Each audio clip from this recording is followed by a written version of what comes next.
الحمد لله رب العالمين والصلاة والسلام على رسوله الحليم وعلى آله وأصحابه أجمعين. السلام عليكم ورحمة الله وبركاته. در پیش من خواهشه که خواهران و برادران و مردم ما کردن، یک خواهش بود که چیکار کنیم که همین زندگی فرزندای ما آسوده باشند.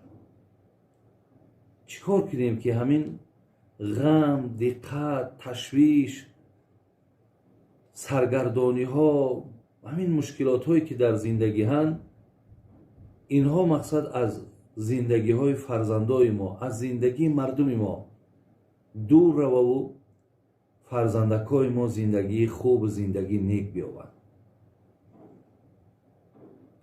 مادران و پدران بسیار عزیز و گرامی، من برای بچه هایی که زن میگیرن در پیشون 10 نصیحتی حضرت امام احمد حنبل وقتی بچهش زن میداد، بچهش شیناند و 10 نصیحت برای بچهش کرد.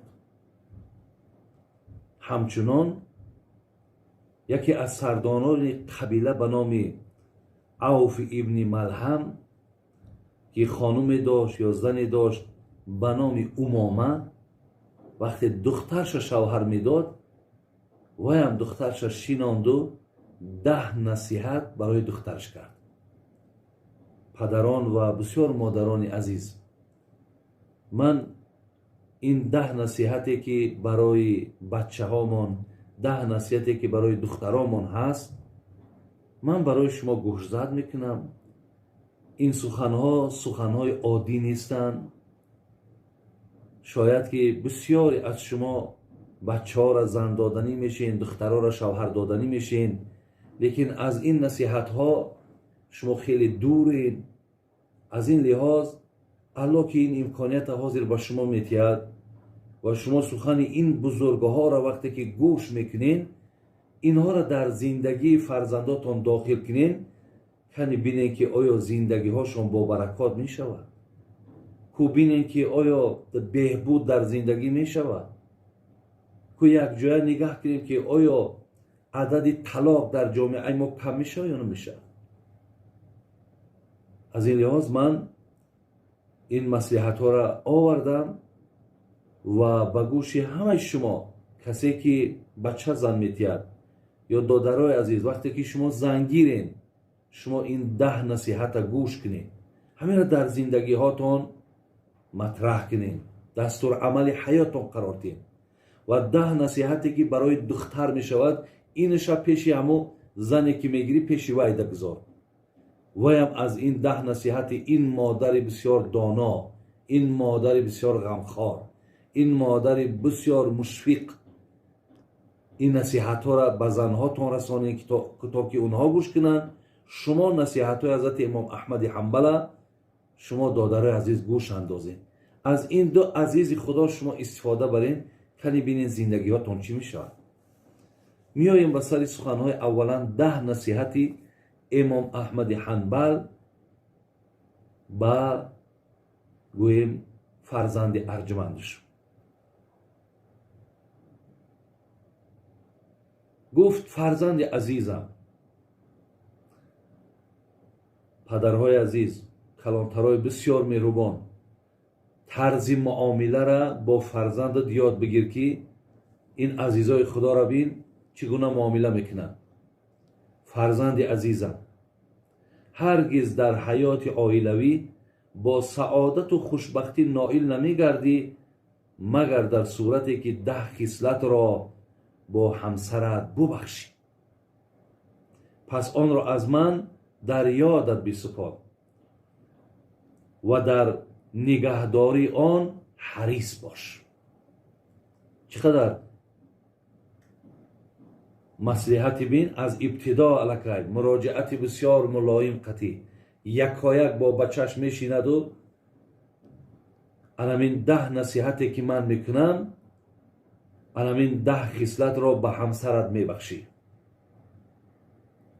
بعدا تو به سعادتی یا به خیری حیاتت حتما میرسی. یکم، فرزند عزیزم، عادتا زنها ناز و کرشمه و هزل و شوخی را دوست می‌دارند. دادار عزیز گوش اندازیم. عادتا زن مردم یکی ناز و کرشمه کردن، یکی هزل و شوخی را بسیار دوست می‌دارند. گفت یکم گفت اینا در نظرت بگیر که همین چیز از خانم تو البته به وجود می آید. یک.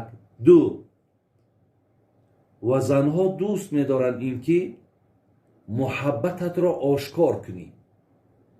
یعنی آشکار کردن محبت چی است؟ گویی که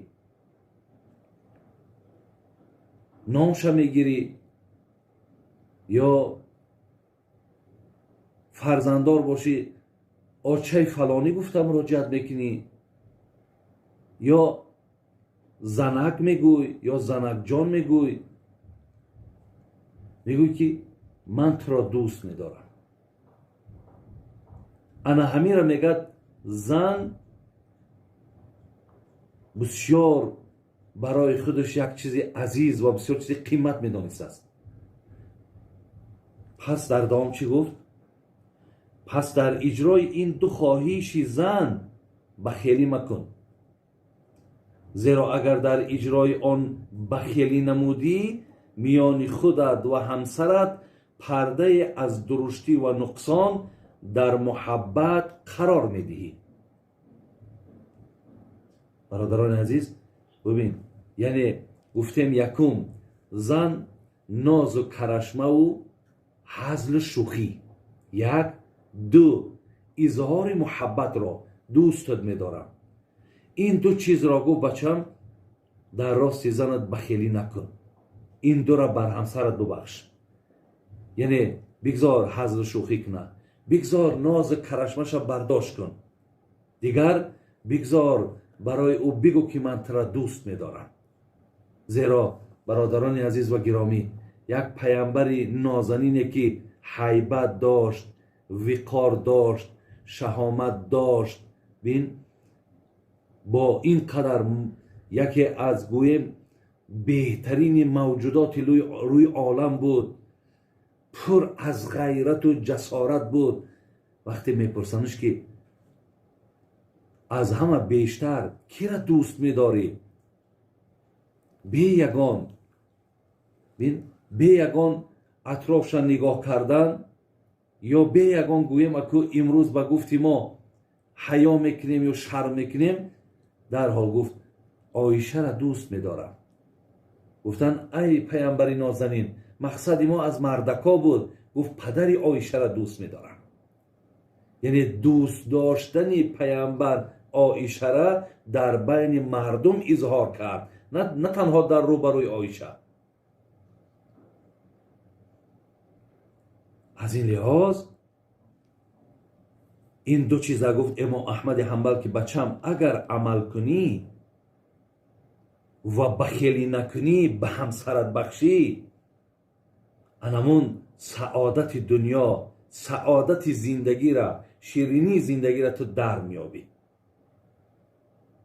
شما میدونین برادران عزیز که پیامبر نازنین دستش می برداشت چی میگفت اللهم اغفر لی عایشه ما تقدم من ذنبها و ما تأخر.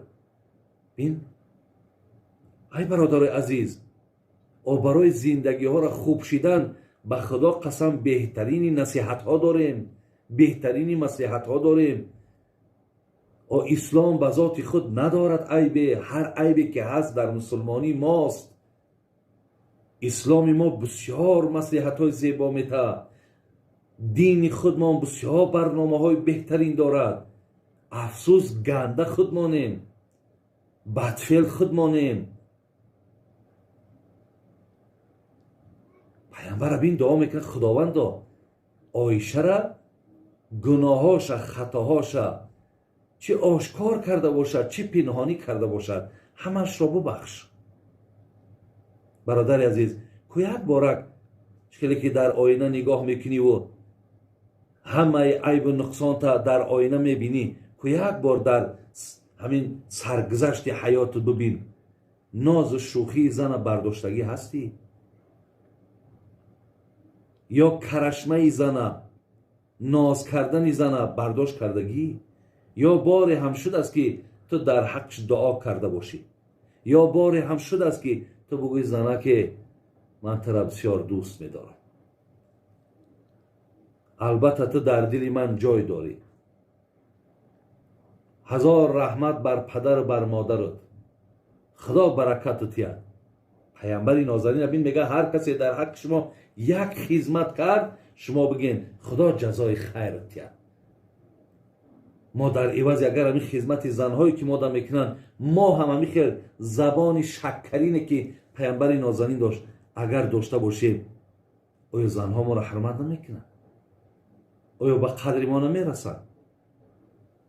برادری عزیز فقط از روی انصاف من ایرا به الله مهربان قسم به والله بالله تالله که من ایرا خاص به خاطر خدا شما را گفتم چیزی را خواندستم در پیشتان چیزی را در کتاب ها دریافت کردم برای زندگی شما خوب شدن من این مسئله را آوردم تا ما را هم برادرای عزیز روزی دراز تلفن هامون چی وایبرش پرشیده است چی تلفن ها هر روز گریه خواهرای ما هر روز دادرای ما مقصد از مشکلات های زندگیشان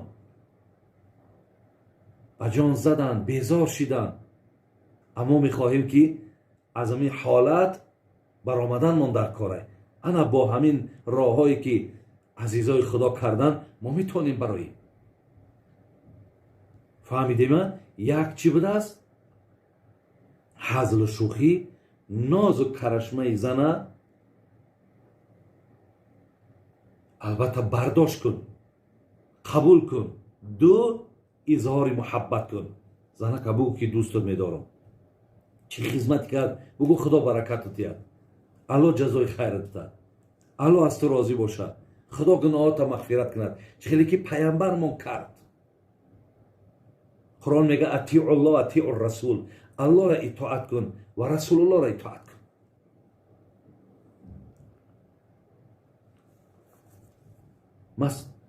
نصیحت سیوم چی گفتن؟ گفتن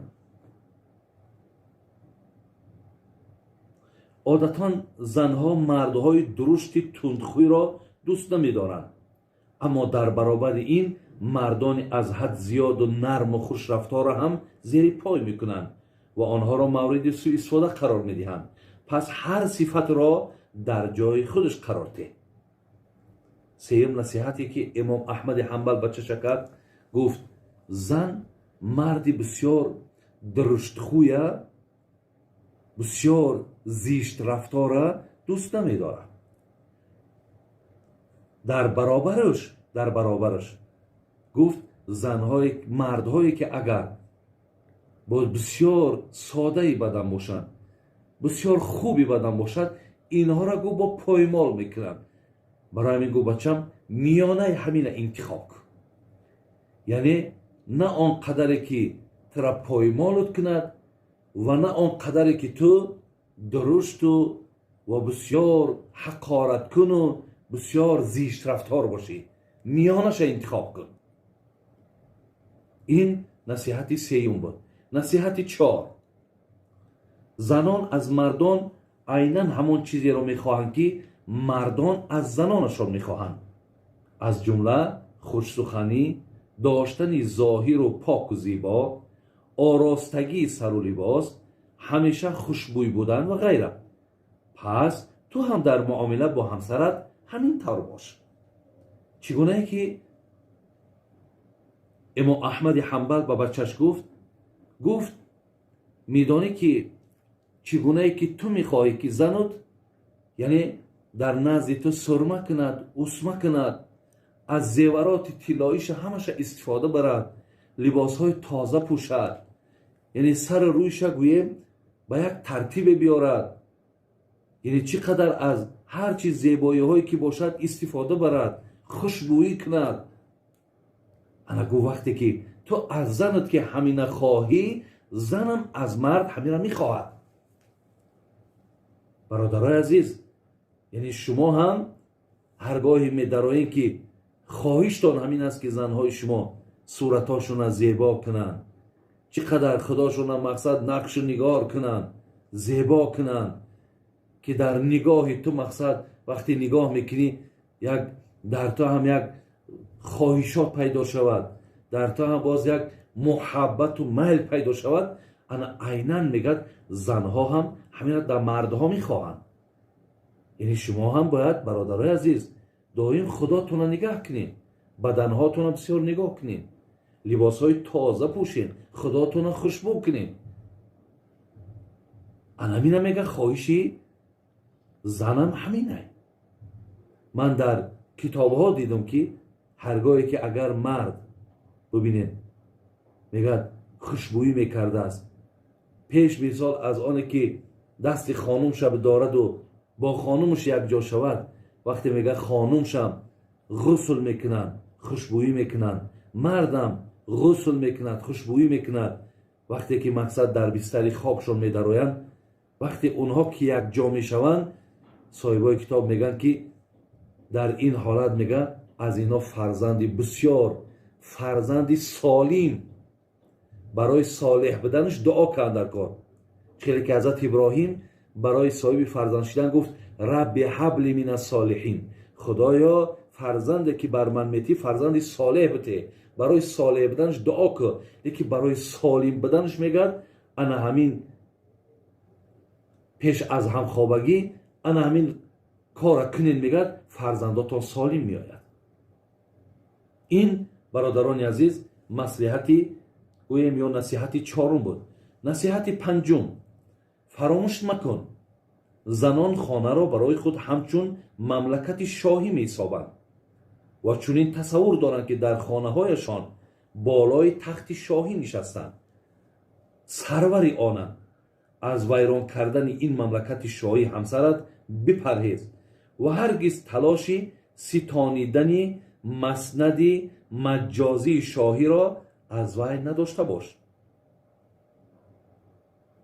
برادر عزیز، نصیحت پنجمش همین بود است که وقتی زن میگه وارد خانه مرد میشود، همون خانه مرد چگونه ای که شاه برای خودش یک کرسی دارد و همون کرسی را مقصد همچون یک ملک خودش، چیزی خودش وقتی قبول دارد، میگه زنم همون خانه را همچون یک ملک خودش حساب میکنه.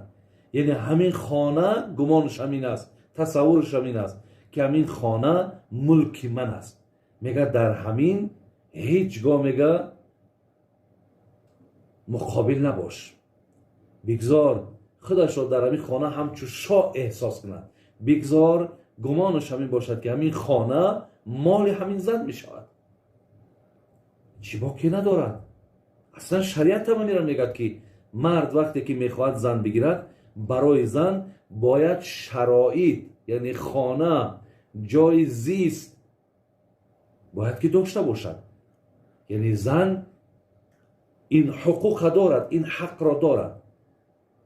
برای بسیاری ما باید در همین رهبری که میخواهد که همچون یک همین ملک من است، خانه من است، مکان من است، میگه این در طبیعتش است، هیچگاه میگه در او هم مقابلت نشانته.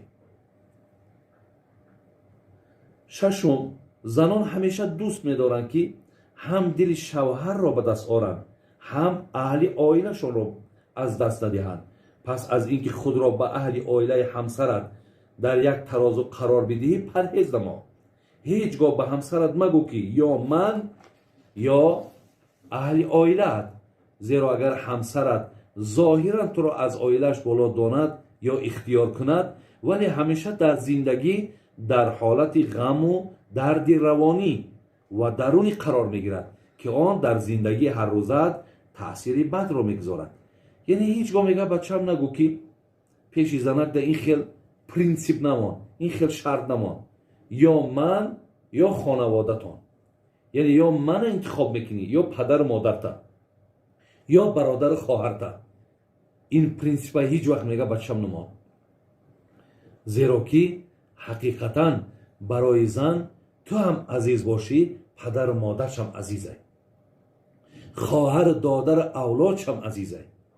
اگر میگه زنها به خاطر زندگیشان ویران نشدن در پیش تو، اگر همین شرطی تو را قبولم که کند، لیکن اونها داخلا بسیار عذاب میکشد و او زندگی را که میخواهد با تو نیک کند خیر کند و یا اجرا کرده نمیتونه، زیرا دل او آرام نیست، در دل او راحت نیست که وقتی تو در برابر مادر او، پدر او یا خواهر و اپی او بسیار مقصد با چشم بد نگاه کنی، یا اونها را هیچگاه در خانه آمدن نگذاری، یا برای اونها مقصد یک پیاله چای بگن، اگر برای یک پیاله چای کردن یگان تیاری نبینی، اینها هم در زندگیاتون بسیار خلل کلان میتن.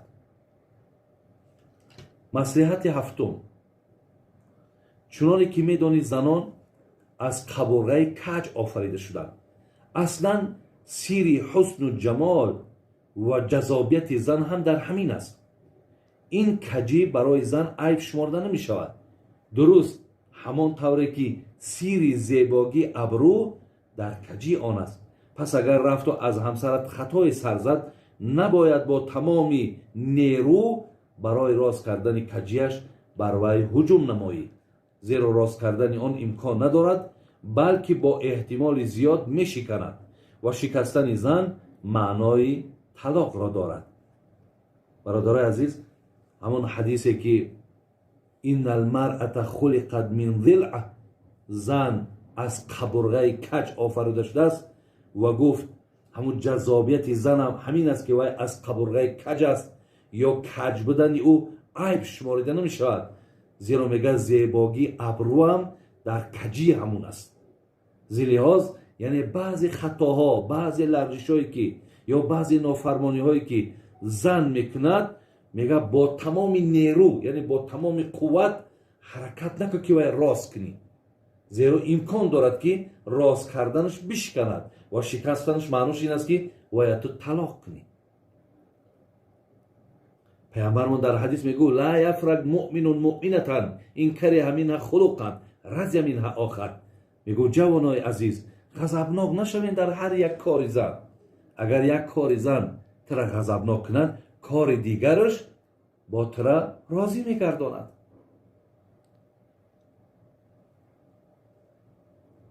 نصیحت هشتم، سریشت زنان البته با استثناء بر ناسپاسی و انکار کردارهای کرده های نیک آفریده شده است.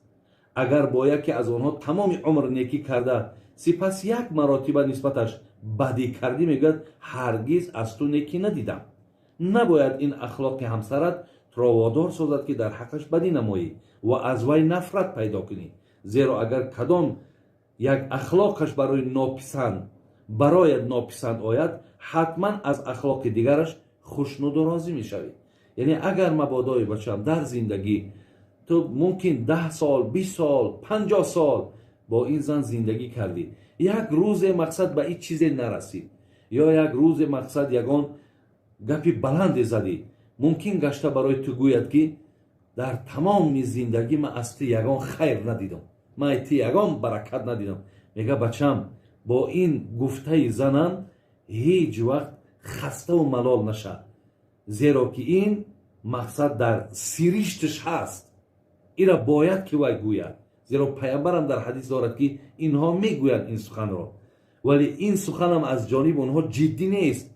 این در یک رفتی معامله است. با پگاه ببین، با همان طرز پیشینه‌ای که داشتین، همون طرز پیشینه‌تون است. نصیحت نهم، زنان در زندگی روزهای دشوار، بیماری، حالتهای ناتوانی را پس سر میکنند. حتی خداوند در چنین حالتها برای زنان سبکی داد، جمع از فرضها را از گردنشان ساقط کرد، مثلا در حالت حیض و نفاس از گردنشان نماز را مقصد ساقط کردند. پس تو هم بر همسرت در چنین حالتها همچون مردی ربانی کار بگیر که معنا چطوری که خدا برایش سبکی داد، تو نیز در حالت بیماری همسرت فرمانها و طلباتت را کمتر نما. گفت بچم هرگاهی که زن بیمار شد ببین که الله برای اونها سبکی داد. یعنی بین وقتی حیض می شود نفاس می شود نماز گردنشان ساقط می شود. تو هم بچم گفت وقتی که اونها بیمار شدن، وقتی می بینی که در اونها یگان خستگی پیدا شد، طلبات بسیار نکن، از او مثال کار بسیار طلب نکن، بلکه در حالت بیماری دستی او را بگیر، در حالت بیماری در پهلوش باش تا وقتی که خداوند با او را شفا دهد. در او حالت مقصد سختی بد نرو، طلبات زیاد نکن، زیرا خدا الله بزرگای چقدر سبکیشان داده. شما هم گفتن سبکی تیه. نصیحت دهم، دانسته باش همسرت وقتی خانه تو می آید دیگر حکم اسیر را دارد، پس در حق وی رحم داشته باش، از ناتوانی هایش درگذر. اگر این نصیحت هایم را اجرا نمایی حتما همسرت برایت بهترین شریک زندگی و نیکوترین متاع دنیا می گردد. برادران عزیز، وقتی میگد بچم این زن خانه تو میاد مثل اسیره، اسیر. یک آدم بگیم اسیر میگیری، اسیرش با معنای بگیم که رنگ یک آدمی را که دستگیر میکنی و میاری مثال محکم میکنی، یا اینکه بگیم رنگ زلاجنیک میگن، این همون نگفتن. برای همین وقتی که این اسیر باشد از بسیار ناتوانی هاش در بگذر، او را در این حالت ظلم نکو بلکه یاردمش کن. میبینی که در خانه در نسبتش مثال هر خیل از طرف کلانترهای و خوردهات بسیار او را دقت میتن، سخنهای هر خیله میزنن، پیش رای اونها را بگیر. انا گفت بچم این 10 نصیحتی که من کردم همینها را در گوشت بگیر، در زندگی عملی کن. ببین این زن گفت بهترین نفر در زندگی برای تو می شود. منم دادر عزیز در ابتدا چگونه ای که گفتم من به خاطر خدا ای را برای تو مصلحت دادم. این سخن منم نبود، این سخن امام احمد حنبل که یکی از صاحبهای مذهب است، یکی از نفرهایی که خیلی و خیلی از روی دنیا پیروی از امام حنبل میکنن، این سخنهای وی بود برای بچهش. وی هم از پیش خود نگفته است، اونم اینها را از آیت و حدیث ها جمع کرد تا زندگی بچهش زندگی خوشبختانه شود. از این رو دادر عزیز سخنهای مرا خوب گوش کرده باشین، همین را در زندگی مطرح کنید. الحال انشاءالله من یک زمانک تلفظ میکنم. باز برنامه دویمم مادری که دخترش وقتی شوهر میداد چگونه او را گسیل کرد و چی توصیه ها داد که با شوهر چگونه باش. پس زن و مرد این نواره این برنامه را پیشتان مانینو، مردک هم گوش کند، زنک هم گوش کند، همین را دستور عمل قرار تین کو بینین نمی سخنهای عزیزای خدا که همه آیت حدیث است. آیا در زندگی شما یگان بهبود خیر میارد یا نمیارد؟ من گمان نه، من اکثرا انشاءالله اعتقادم بر همین است که اگر با این نکته هایی که اشاره شد شما انجام تین زندگی هاتون گل میگردد. انمو شیر و شکری که میگن انمو شیر و شکر در شما پیدا میشود. الهی مهربان توفیق تان تید که این نصیحت های عزیزای خدا را شما در زندگیاتون استفاده برین و زندگی های خوب و نصیب شوین و آینده که این معاملای نیکی شما در فرزنداتون تاثیر دارد، خدا فرزندای شما را هم فرزندای خوب بگرداند. السلام علیکم و رحمت الله